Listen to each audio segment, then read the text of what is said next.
भारत में मराठा बड़े ही शक्तिशाली रहे और उनके द्वारा बनवाया गया ये शनिवार वाड़ा के सामने हैं हम इस समय पुणे में। और पुणे का ये शानदार वास्तु जो एक दुर्ग है शनिवार वाड़ा, और इसको दुर्ग रूप में बनवाया गया था। 7 मंजिला इसको बनवाया गया था शनिवार वाड़ा को। शनिवार वाड़ा सदा से ही बहुत ही फेमस रहा है भारतीय इतिहास में। और यहाँ सामने देखिए चारों तरफ से रोड जाती है और ये चारों तरफ का परिसर है। यहीं पास में ही पार्किंग है जहाँ आप अपनी गाड़ी पार्क कर सकते हैं। और पार्किंग के ठीक बगल में ये शनिवार वाड़ा स्थित है। चलते हैं अंदर। देखिए सामने जो गेट है बहुत ही बड़ा गेट है। शनिवार के दिन इस बाड़े का निर्माण शुरू हुआ था, इसलिए शनिवार वाड़ा कहते हैं। ये हाथियों को अगर अटैक करें तो उनके लिए ये देखिए 12-12 इंची की नोक बनी हुई है। अटैक पे उनके सिर में लगे, इसके लिए देखिए इसकी ये डिज़ाइन की गई है बड़ा ही सुंदर ढंग से। ये गेट है इसका, और एक तरफ ये चाँद है और एक तरफ सूर्य है। इसका भी कुछ दिन में सूरज की तरफ वाला गेट खुलता है और रात में चाँद की तरफ वाला। इसकी मोटी मोटी ये टिकट कराएंगे। 25 रुपये टिकट है भारतीय का और विदेशी का 300। गेट को हम अंदर से देख रहे हैं। यही गेट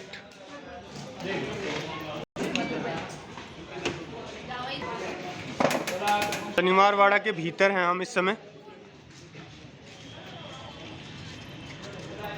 इस मेन गेट से हमने एंट्री की थी, वहाँ का ये पार्श्व भाग हम पीछे से देख रहे हैं वाड़े के अंदर से। ये ऊपर एक मंजिल है और ये पूरी दीवार है। चारों तरफ से ये दुर्ग बनाया गया है सुरक्षा की दृष्टि से। चारों तरफ से दीवार बनी हुई है। अभी बीच में पार्क को डेवलप किया गया है। इसे दुर्ग रूप में महल का आकार दिया गया है और पेशवा ने अपने रहने के लिए बनाया था। बाजीराव प्रथम ने इसको रहने के लिए 1730 में सबसे पहले 10 जनवरी 1730 को इसकी नींव रखी थी शनिवार के दिन, इसीलिए इसको शनिवार वाड़ा कहते हैं। 1732 में ये बन के पूरा हुआ था। देखिए यहाँ इसके बारे में लिखा है कि 16,120 रुपये इसकी राशि लगी थी उस समय। अभी का कई लाख कई करोड़ होगा। इसके आसपास बुर्ज, द्वारपाल, किले की दीवार, न्याय सभा, फव्वारे एवं पानी की कुंड भी बहुत सुंदर बने हैं। 1828 में आग लगने के कारण महल के अनेक भवन नष्ट हो गए थे। अब केवल उनकी नींव ही शेष है। और देखिए नींव के बीच भी जो बचा है उसमें महल परिसर को घेरे हुए 9 बुर्ज और 5 दरवाजों वाले किले की दीवार प्रमुख रूप से है यहाँ पे। इस दरवाजे से हमने एंट्री किया, उसे दिल्ली दरवाजा कहते हैं। यहाँ मस्तानी दरवाजा और बाकी अली बहादुर मस्तानी दरवाजा को अली बहादुर दरवाजा। देखिए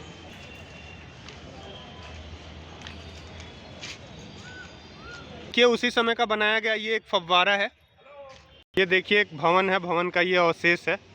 चारों तरफ से भवन है, बीच का ये प्रांगण बना हुआ है। चारों तरफ से कमरे हैं और बरामदे हैं। बरामदों के बाद ये बीच में कमरा बना है, फव्वारा है बड़ा सा।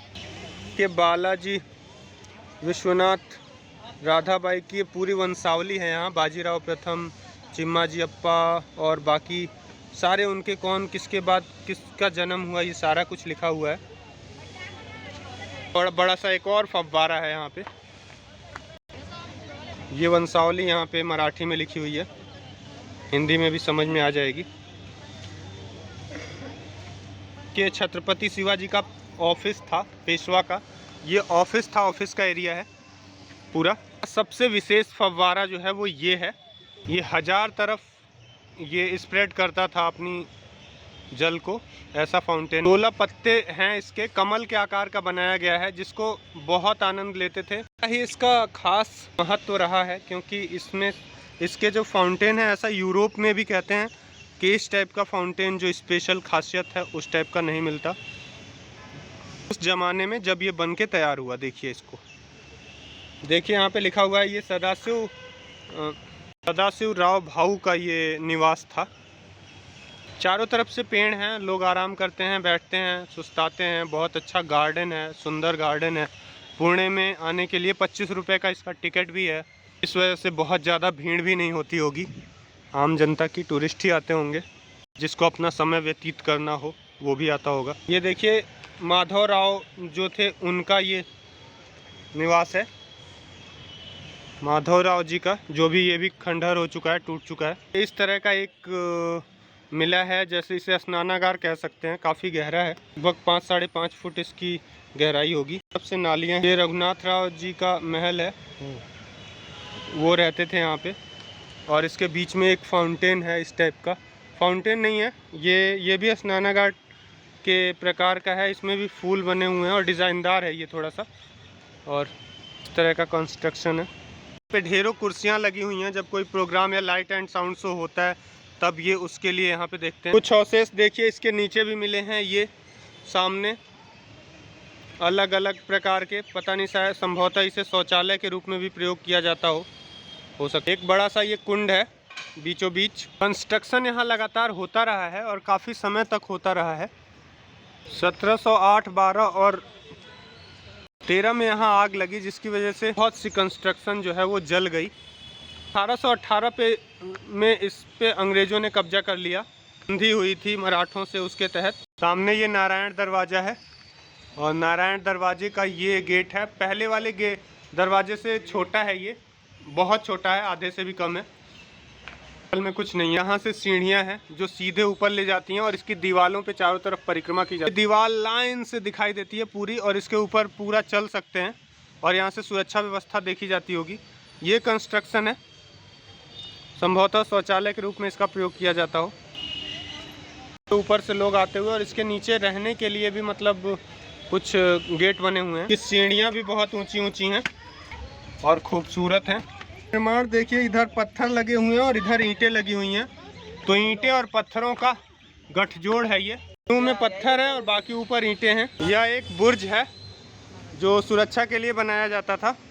इस तरह के खाने लगे हुए हैं जिससे बंदूकों से और पानी भी गरम अगर कोई दुश्मन आए तो उस पर डाला जाता था। बंदूक चलाने, पानी डालने के लिए है। और इधर ये दिखता हुआ, बाहर का दिखता हुआ एरिया। तो इस तरह का पूरा ये बुर्ज है। देखिए इसकी दीवार कितनी चौड़ी है, जिसके ऊपर चलते थे।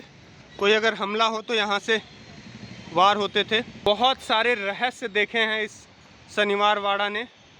बहुत सारी लड़ाइयाँ, बहुत सारा विवाह, बहुत सारे कार्यक्रम, बहुत सारी इतिहास के पन्नों में ये बहुत महत्व रखता है शनिवार वाड़ा। बाहर दिखता ये पुणे शहर,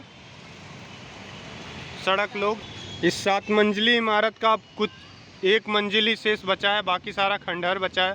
बहुत आग लगी है। इस किले को कई बार बहुत ही मनहूस किला और हॉन्टेड प्लेस भी कहते हैं। भारत के हॉन्टेड प्लेस, सावनी भुतहा जगहों में से भी एक कहते हैं। रात को कोई यहाँ आता नहीं है, ऐसी अफवाहें या सच्चाई क्या है, ऐसी भी है। एक टॉम्बसा है और इसके नीचे जो है इसका गेट है, जो कमरा होगा, लेकिन ये बंद पड़ा हुआ है। कहते हैं बाजीराव को यहीं धोखा मिला, वो सदमे में मर भी गए।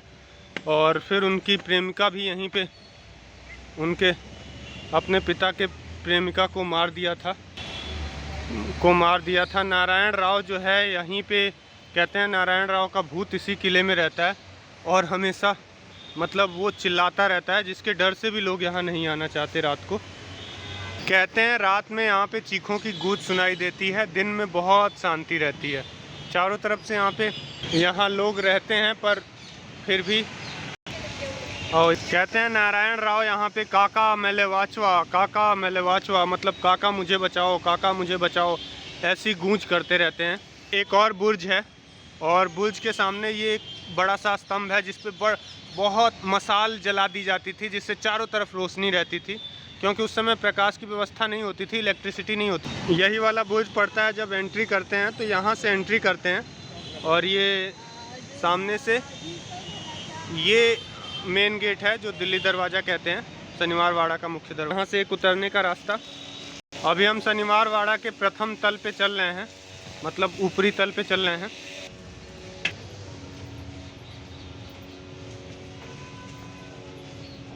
जो मेन दरवाज़ा है वहाँ से दिखता ये नज़ारा, कई सारे भवनों के अवशेष और ये छोटी छोटी खिड़कियाँ।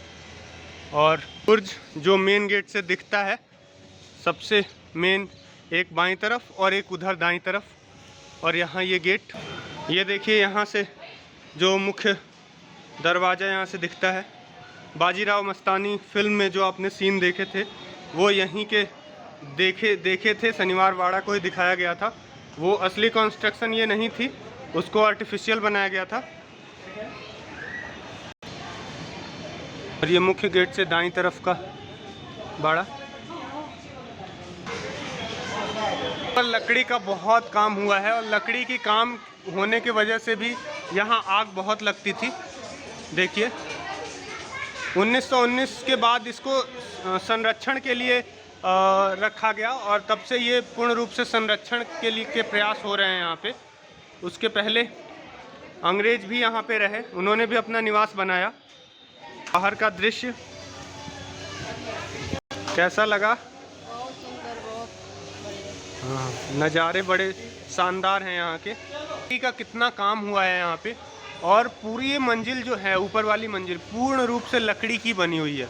और लकड़ी के बने होने के कारण यहाँ पे जो है ये इसका नष्ट होते गए, ये भी एक कारण रहा होगा। कई षड्यंत्र भी रचे गए हैं इस शनिवार वाड़ा में, तो उन षड्यंत्रों की कहानी भी इसमें है। रहस्यों की कहानी है, इतिहास है, मराठों का, अंग्रेज़ों का और भारत का। यहाँ से ये जो चारों तरफ से इसको दुर्ग का आकार दिया गया है, छोटा सा महल भी है ये, क्योंकि यहाँ पे चारों तरफ से मकान बने होंगे, रहे होंगे, और अलग अलग पेशवाओं ने अपने भाइयों और बाकी लोगों के बनाए होंगे। मस्तानी का भी इतिहास यहाँ से बहुत जुड़ा हुआ है। तो बाजीराव मस्तानी के बारे में आप जानते ही हैं, जो बाजीराव प्रथम की मतलब प्रेमिका थी, प्रेयसी थी, या रखैल भी कई लोग कहते हैं। इस सुंदरता के बारे में लोग कहते हैं कि जब पान खाती थी तो उसके गले तक चमकता था, इतनी उसकी खास सुंदरता थी।